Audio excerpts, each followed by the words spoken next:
Tata cara registrasi organisasi bagi profesi pada aplikasi Go AML. Video tutorial ini ditujukan khusus bagi pihak pelapor yang belum pernah melakukan registrasi GRIPS dan registrasi Go AML. Pada registrasi Go AML, nama profesi tidak bisa diubah dan bersifat unik. Oleh karena itu, pastikan penulisannya sudah benar sesuai dengan nama resmi yang tercantum di dalam dokumen perizinan. Siapkan satu alamat mailing list yang akan digunakan sebagai alamat email profesi pada saat registrasi organisasi. Tentukan satu orang administrator yang akan diberikan kewenangan untuk mengelola akun Go AML Anda melalui surat pendaftaran administrator yang sudah ditandatangani. Formulir ini dapat dilihat dalam lampiran peraturan PPATK atau dapat diunduh pada laman yang tertera di layar. Registrasi organisasi profesi harus diisi dengan data sebenarnya, bukan dengan data dummy, data palsu, atau data rekayasa. Apabila saudara mengisi registrasi Go AML dan telah mensubmit data tersebut, lalu melakukan registrasi ulang dengan nama profesi yang sama, maka registrasi ulang tersebut akan ditolak. Tata cara registrasi organisasi profesi dimulai. Masuk ke halaman registrasi Go AML di alamat https://goaml.ppatk.go.id. Dalam proses registrasi ini, Anda akan melewati dua tahap, yaitu registrasi organisasi dan registrasi administrator. Tahapan awal ini wajib dilakukan bagi profesi perseorangan maupun korporasi. Berikut ini adalah tata cara registrasi organisasi. Klik tombol registrasi. Pada bagian jenis registrasi, pilih pihak pelapor. Selanjutnya, isikan data-data perusahaan pada field-field yang ada di layar. Untuk jenis bisnis, hanya dapat dipilih satu. Oleh karena itu, apabila profesi memiliki jenis bisnis lebih dari satu, maka saudara harus melakukan registrasi Go AML untuk jenis bisnis saudara yang lain. Bank tidak perlu dicentang. Nama organisasi wajib diisi dengan nama resmi profesi sesuai dengan yang tercantum pada dokumen perizinan. Akronim diisi dengan nama singkatan profesi. Nomor izin diisi dengan nomor izin profesi. Untuk kode bank atau SWIFT tidak perlu diisi. Selanjutnya, isi nama komersial apabila ada. Lalu, isi bentuk korporasi. Isi kota atau kabupaten. Isi provinsi. Isi negara tempat perusahaan didirikan, isi nama organisasi induk apabila ada, lalu isi nama lengkap administrator. Selanjutnya, email organisasi, diisi dengan alamat email profesi. Alamat email ini harus berupa mailing list yang sifatnya terbuka, karena akan digunakan oleh PPATK untuk mengirimkan notifikasi kepada pihak pelapor. Lalu, isi URL dengan alamat website profesi apabila ada. Selanjutnya, mengisi informasi alamat dan telepon profesi. Klik tanda tambah. Informasi alamat dan telepon bisa diisi lebih dari satu.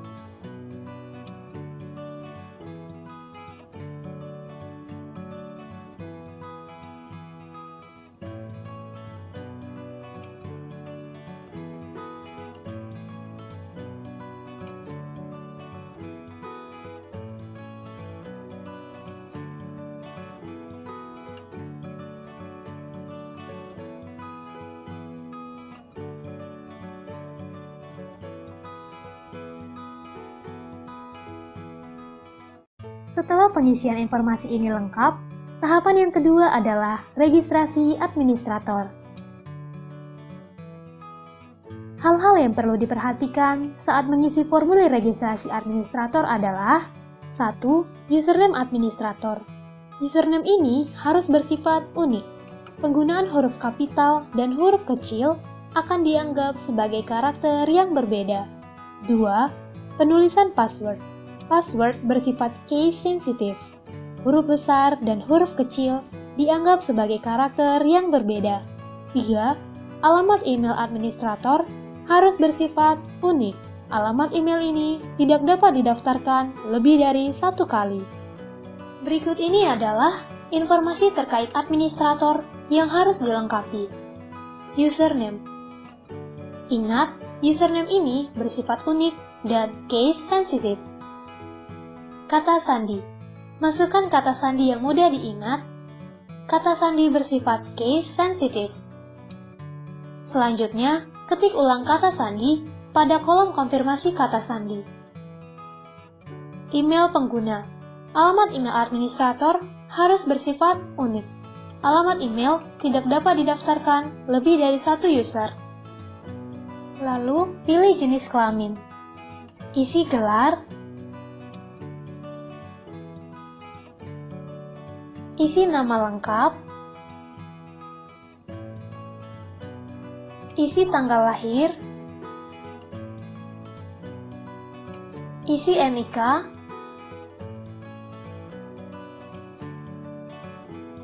Isi kewarganegaraan. Lalu isi nomor identitas lain atau nomor paspor apabila NIK tidak diisi. Lalu isi negara.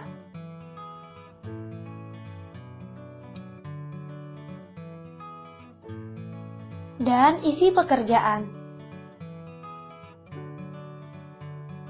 Selanjutnya, mengisi informasi alamat dan telepon profesi. Klik tanda tambah.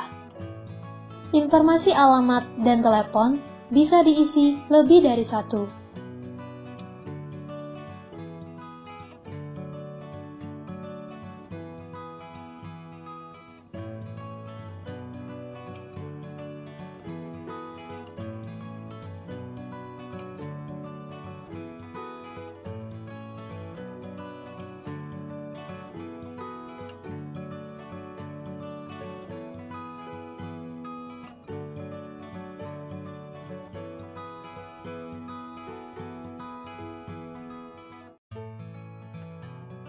Apabila seluruh kolom sudah dilengkapi, klik lampiran.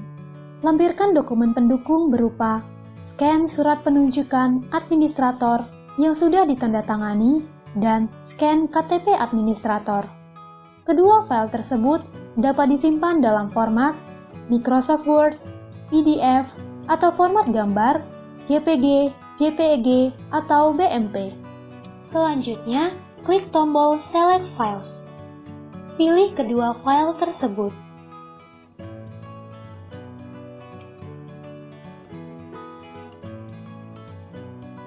Lalu, klik pratinjau dan kirim. Pastikan seluruh data yang diinput sudah benar. Apabila seluruh data telah dipastikan benar, isi kode CAPTCHA sesuai dengan gambar yang muncul. Lalu, klik tombol Submit New Organization. Setelah berhasil disubmit, aplikasi akan menampilkan informasi terkait nomor registrasi GoAML saudara. Informasi registrasi tersebut juga dikirimkan ke alamat email atau mailing list profesi yang dimasukkan pada saat proses registrasi. Saudara tidak perlu menyampaikan berkas hardcopy apapun ke PPATK. Proses registrasi ini seluruhnya dilakukan secara online. Tahapan selanjutnya adalah menunggu verifikasi registrasi dari PPATK. Apabila registrasi sudah disetujui, saudara akan menerima notifikasi melalui email atau mailing list profesi yang menginformasikan ID organisasi. Simpan ID organisasi ini dengan baik. ID organisasi ini akan digunakan untuk registrasi petugas pelapor dan menyampaikan laporan ke PPATK. Registrasikan petugas pelapor paling lambat 3 hari kerja setelah menerima ID organisasi. Dalam hal permohonan registrasi ditolak, registrasi wajib diulangi, paling lama 7 hari kerja sejak PPATK mengirimkan pemberitahuan penolakan. Registrasi organisasi telah selesai. Registrasi baru untuk petugas pelapor yuk!